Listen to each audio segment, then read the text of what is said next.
What happens when a CEO grabs a mop and ends up in the middle of a hostile kitchen watching a cook scream at a trainee over a dropped slice of tomato? Brady Vensler bought the chain of local diners 8 years ago.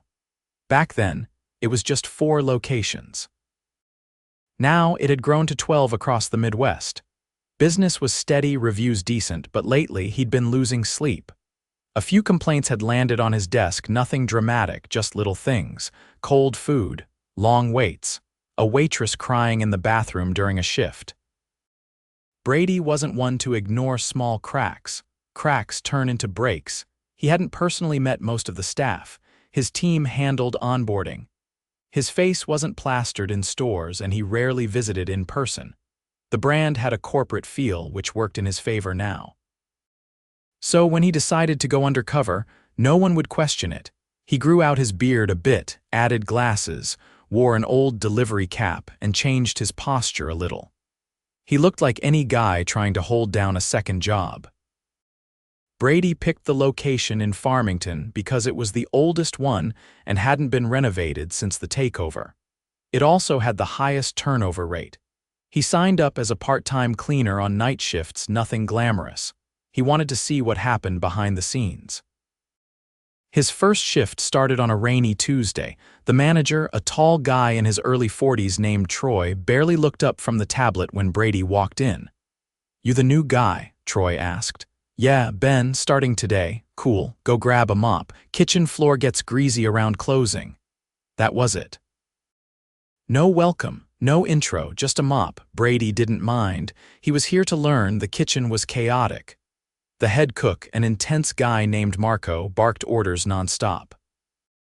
The fryers hissed, dishes clattered, and the only person who looked like they were actually trying to smile was a young waitress named Brielle. She couldn't have been older than 23, but she held herself like someone older, calm, even when a customer sent back a full plate. Brady kept quiet.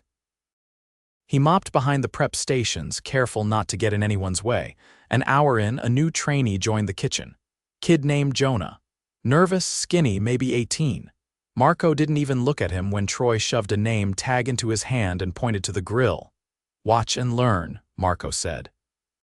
"Screw up and you're out."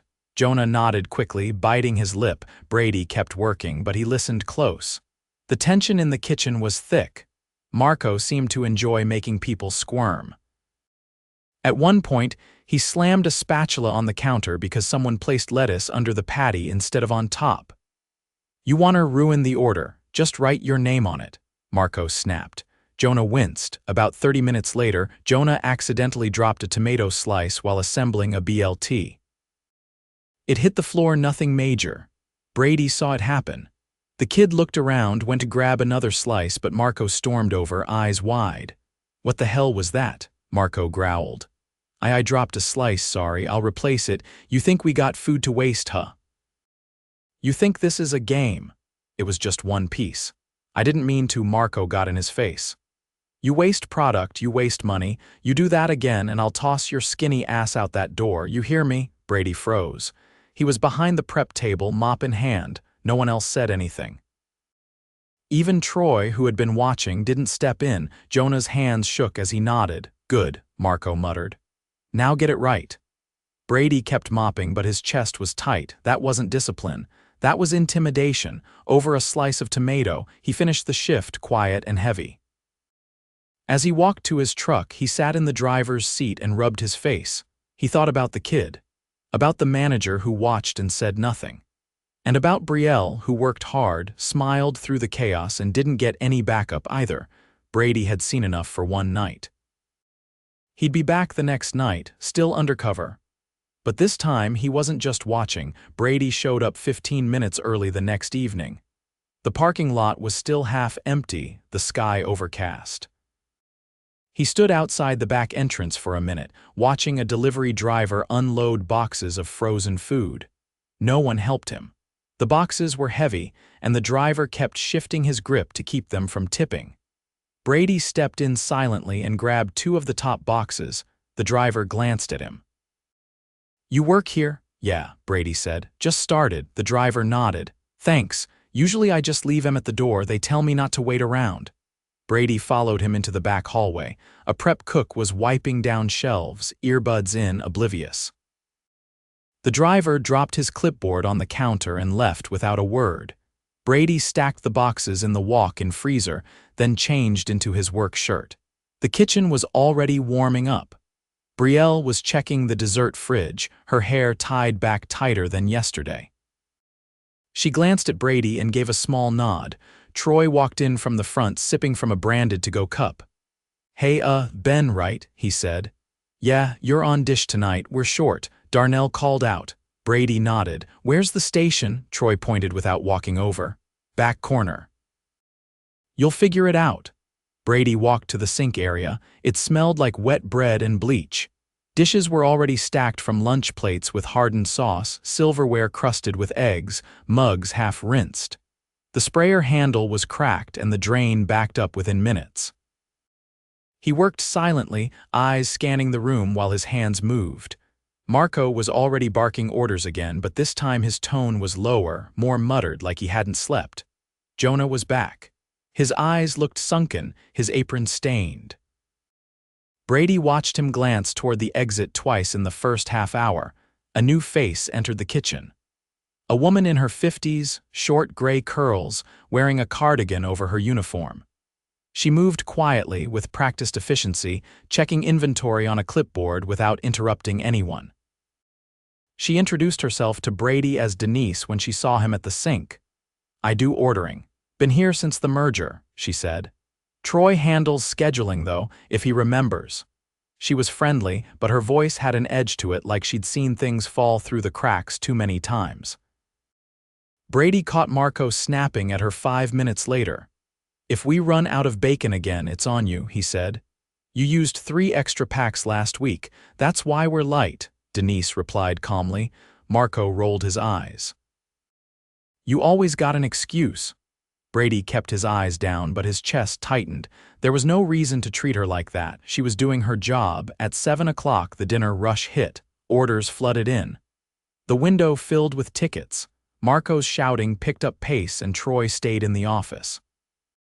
Jonah was now running between the grill and prep table, knocking over a container of onions as he passed. Marco didn't miss it. "You're a damn mess," he snapped, grabbing a towel and throwing it onto the floor. "Clean that, then go reslice them. And do it right this time." Jonah bent down, face flushed. His hands trembled as he wiped the floor. Brady rinsed a stack of plates with one hand and watched with the other. Brielle handed Jonah a clean cutting board without saying anything.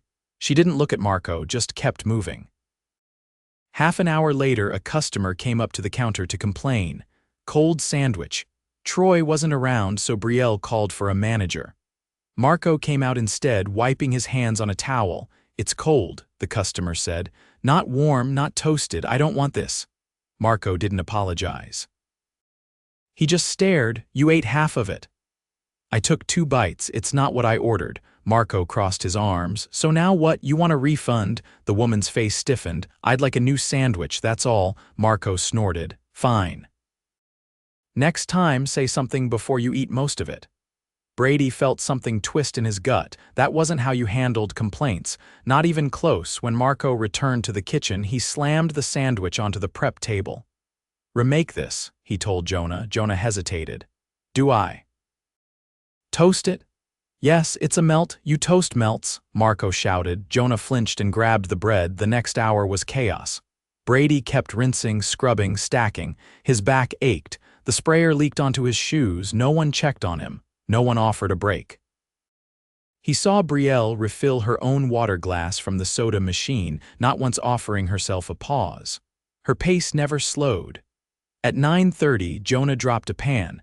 It crashed to the floor, clattering against the tile. Everyone froze for a second. Then Marco walked over, grabbed the edge of the prep counter and leaned forward. "You're done," he said. Jonah blinked. "What? You're not cut out for this. Go punch out." I can fix it. It slipped. I'm fine." "You're slow. You're messy." "I got no time to train someone who can't keep up." Brady stepped forward. He's still learning. "One dropped pan, that's not a fireable offense." Marco turned. "You don't run this kitchen." Brady met his eyes. No, but I know what leadership doesn't look like. Troy finally emerged from the back. What's going on? Marco just fired the trainee, Brielle said, wiping her hands on her apron. He's too slow, Marco said. He's costing us time, Troy shrugged. Whatever, we can get another. Brady took a slow breath. No, I don't think you will. Troy looked confused. Excuse me, Jonah was pale. I didn't mean I can stay late, I'll do extra, you're not going anywhere, Brady said quietly. You're staying, he's not. He turned toward Marco. You're done, take off your apron. Go, Marco blinked. What are you talking about? Brady pulled off his cap and straightened his posture. The room went still. My name's not Ben, it's Brady Vensler, I own this company. The silence was absolute, Troy's face drained of color. Jonah stepped back, lips parted. Brady kept his gaze on Marco. I watched you threaten a kid over a tomato. I watched you talk down to a woman doing her job. You just threw out a trainee like he was garbage. You're done. Marco tried to laugh. You can't just, I can, and I am. He turned to Troy. And you've been invisible, you let it happen. You watched and said nothing. You don't belong in charge of anything. You're done too. Troy opened his mouth, but Brady raised a hand. I've seen enough. He looked at Jonah. You're not fired, you're getting a proper trainer. Then he faced Brielle. I owe you more than a thank you. We'll talk tomorrow. You've kept this place running despite everything. He turned back to the room. This ends tonight. No more bullying, no more silence. We rebuild from here. No one spoke. Brady walked to the office, pulled out his phone and called HR. He had a list of names. Some were staying, some weren't. The next shift would be different. It had to be. The next morning, Brady sat across from his operations lead in a booth at a different location 30 miles away. He'd asked for an early meeting before the breakfast rush. A pot of coffee sat untouched between them. Effective immediately, Farmington's kitchen manager and GM are terminated, Brady said plainly. I want HR to finalize the paperwork today. Severance only if it's standard policy, nothing more. The ops lead, Carla, nodded slowly. Understood. Do you want us to promote internally or post the roles? Hold off. I'm going back in tonight. I need a clear picture of who's worth investing in. There are people there holding that place together, quietly. I want names, files, schedules. And I want to be the one deciding who steps up. Carla looked surprised but didn't argue. You're staying undercover? Not as staff. I'll be observing. Quietly, I'm done mopping, but I'm not done watching. By 5, the former manager's nameplate had been unscrewed from the door. The office sat empty. Brielle, when she arrived for her shift, paused in the hallway at the sight of it. She didn't ask questions. She just nodded to Denise, who had clocked in early to help fill the gap. Brady entered through the front at 6, wearing a plain button-up and jeans. No uniform.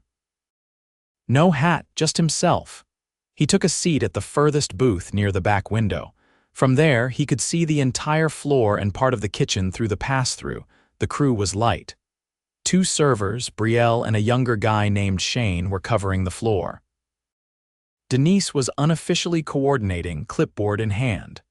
Marco's replacement hadn't arrived because there wasn't one yet. Jonah wasn't in yet either. Brady checked the clock. 10 minutes to 6. 5 minutes later, the door pushed open. Jonah stepped in, eyes scanning the dining room cautiously. He looked rested but hesitant. His eyes landed on Brady and he hesitated at the entrance. Brady stood and walked over. You're good, he said. You on shift, Jonah nodded. Supposed to be. Then let's get you clocked in. You'll be at prep tonight. Denise will walk you through it. You're not alone, Jonah blinked. You sure? Completely? Brady stepped aside and let him pass. In the kitchen, Denise handed Jonah a checklist and a tray of fresh produce. Start with lettuce and tomato, 2 bins each. I'll be back in 5 to check. Jonah nodded, his hands steadier than the night before. Brady returned to his seat. The energy in the room was different. Still tense, still short-staffed, but no longer toxic. People moved with purpose, no shouting, no slammed pans. He watched Brielle greet a table of 4 with a practiced smile. The guests looked tired factory workers, maybe, and she spoke to them like she'd waited on them 100 times. She laughed once, genuine and short, and jotted down the order without needing to repeat it. Then she walked straight to the soda machine, filled 4 drinks and had them on the table in 2 minutes. Brady flagged her down when she passed his booth. "Got a second?" he asked. "I can give you 90 seconds. That's the gap before my next table sits," she said, pulling out her order pad. "I'm not ordering, I'm asking how long you've been here." 4 years, started the summer after my dad passed, didn't leave.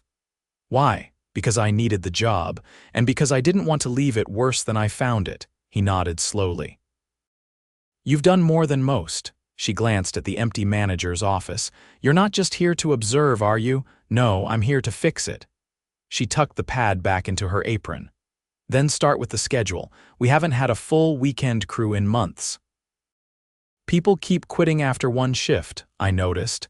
And if Jonah's staying, he needs hours, not scraps. He's got potential, but he's green." "I agree." She looked at him, eyes level. "Then let him learn without being scared to breathe." Already in motion. She gave a single nod and turned back toward the front. At 7:30, the grill backup arrived a guy named Reggie who had transferred from the location in Redford. Built like a linebacker, quiet and focused, he walked in, washed his hands and got to work without needing direction. Brady recognized him from personnel files' solid track record, reliable, not flashy. Reggie glanced at Jonah once. "You slicing?" "Yeah. Take your time, no rush. Just stay consistent." Jonah nodded and kept going. Brady watched the two of them work in tandem. No yelling, no panic, just quiet repetition. It wasn't smooth, not yet, but it was stable. At 8:15, a family of 6 sat near the front, including 2 toddlers. Shane looked overwhelmed. He dropped a straw trying to carry drinks and spilled one halfway back to the fountain. The mother gave him a tight smile. Brady stepped up and intercepted. "Mind if I help run drinks?" he asked Shane. Shane looked startled. "Aren't you helping?" That's it. They moved quickly, setting drinks, handing out napkins, and offering kids menus. Once the table was settled, Shane stepped aside and exhaled. "I'm usually on lunches," he said. "Didn't expect 3 big tables at once. You held your own." "I'm trying. I just don't want to screw up." "You're not, but you need support, that's on us." Shane nodded and turned back toward the POS. Brady returned to his booth and jotted notes into a small leather pad, not on a laptop, not on a phone, just a pen and paper. He wanted to feel the weight of each name. At 9:20, a woman came in wearing a navy blazer, clipboard in hand. She introduced herself as Janet from HR. Brady had asked her to come assess the team quietly, not as an audit, but as a set of eyes he trusted. She sat at the counter, ordered a coffee, and observed. After 30 minutes, she slid into Brady's booth. "Your instincts were dead on," she said quietly. "They're under-supported, but they're not broken. That's rare." "Who stands out?" "Brielle's a natural leader, not just because she works hard, because others mirror her pace. Reggie is a stabilizer. Doesn't talk much, but people adjust when he's on the line. Jonah's green, but he watches everything. Learner type." Brady nodded.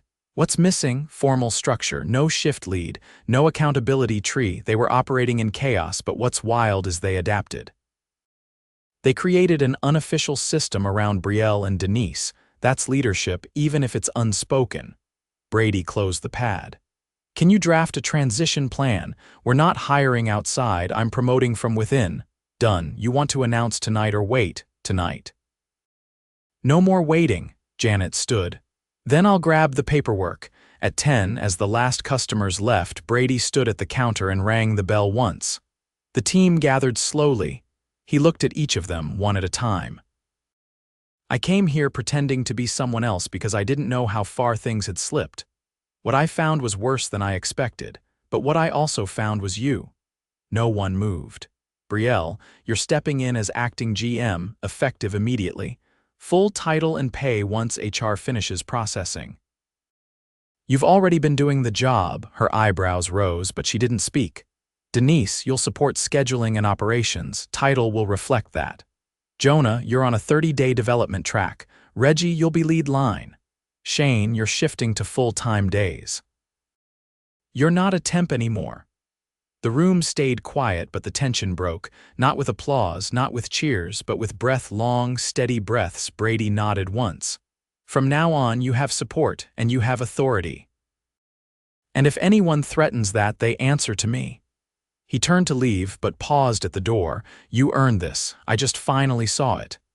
Then he stepped out into the night, leaving the door open behind him. Brady returned to the Farmington diner 1 week later, this time without a disguise, without a clipboard, and without a script. He didn't enter through the back or the front. He waited in the parking lot just before the evening shift started and watched. The staff trickled in, one by one, with subtle changes that only someone who had seen them at their worst could recognize. Jonah carried himself straighter. Reggie arrived 5 minutes early and walked straight in, no hesitation. Shane jogged up from the bus stop, apron already tied at his waist.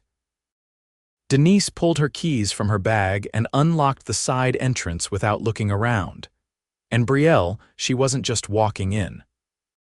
She was checking the sidewalk for litter, turning her head toward the windows to make sure the blinds were even, giving a thumbs up to the dishwasher peeking out from the kitchen. The shift hadn't started, but she was already steering the ship. Brady pushed open the door and stepped inside just as the first customers walked through the entrance. "Thought you were done walking in unannounced," Brielle said, not looking up from the shift checklist. "Today I'm just eating," Brady replied, "maybe observing quietly." "Then take booth 5. It's clean. Shane'll be with you in a minute." He sat down without argument. The evening moved like a watch carefully repaired, still ticking, still showing its age in places, but consistent. The kitchen wasn't loud anymore. It was purposeful. Jonah was still on prep, but now with a recipe chart clipped above his station and Reggie checking his work without hovering.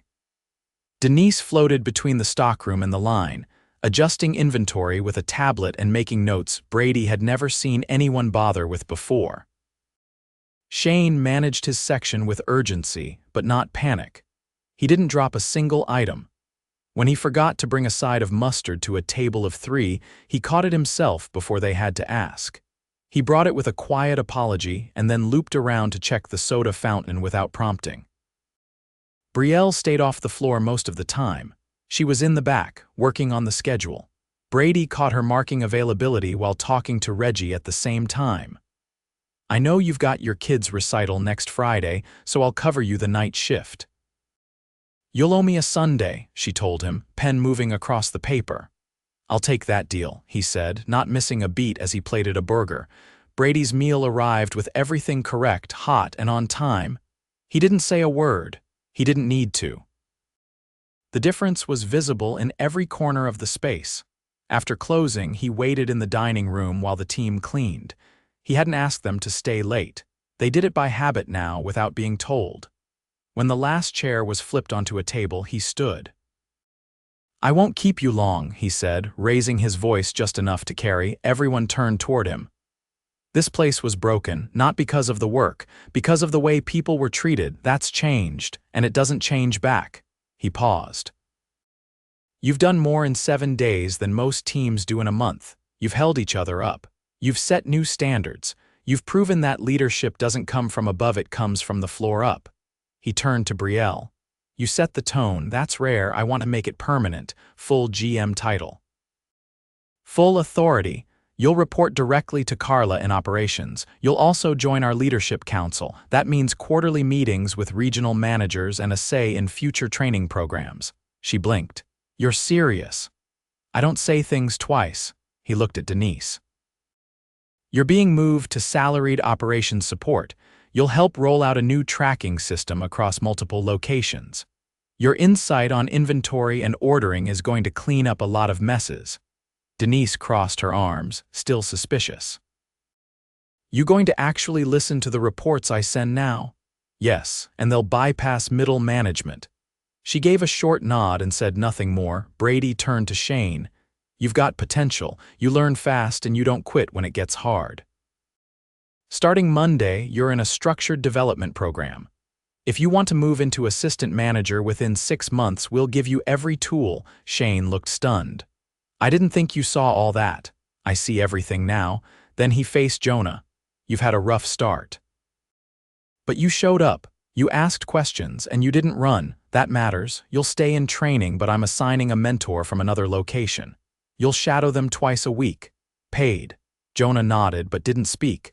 His shoulders, for the first time, didn't sag. Brady turned to Reggie last. You're steady.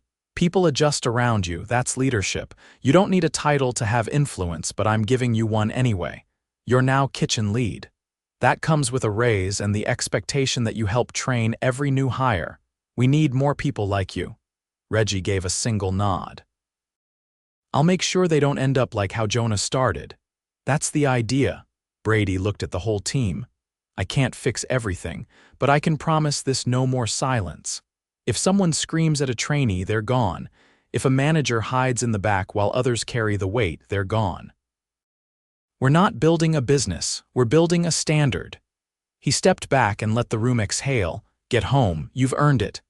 As the staff filed out, Brielle lingered near the door. You're not going to show up undercover again next week, are you? No need. I know who's running the place now. She pulled her coat tighter. You should have come sooner, I know. She looked at him for a long second. We'll keep it steady, just don't forget about us again. I won't. Then she walked out, keys in hand, and locked the door behind her. Brady stood outside for a moment and looked at the signage above the entrance. It was still the same chipped logo from 8 years ago. Still, the same flickering open 24 hours sign in the window. But inside, it wasn't the same place anymore, and it wouldn't be again.